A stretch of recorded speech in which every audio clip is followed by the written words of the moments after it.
Mobile দিয়ে indoor shoot করা যে কোনো নর্মাল ভিডিওকে 4K তে কনভার্ট করে ফেলুন খুব সহজেই। কীভাবে এবং কোন অ্যাপ দিয়ে করবেন সম্পূর্ণ প্রসেসটি জানতে ভিডিওটি শেষ পর্যন্ত দেখতে থাকুন।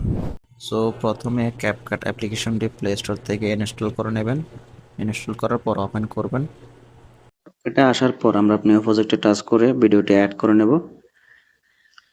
তারপর ভিডিও লেয়ারে টাচ করব, এখান থেকে আমরা চলে যাব রিটাচ। এখান থেকে ফেসটাকে আমরা স্মুথ করে নেব। স্মুথ করার পর আমরা চলে যাব ফিল্টার অপশনে। এখান থেকে আমরা প্রথমে 4K ফিল্টার নেব, তারপর আমরা আরেকটি ফিল্টার নেব ব্রোকে। এই দুটি ফিল্টার ইউজ করব।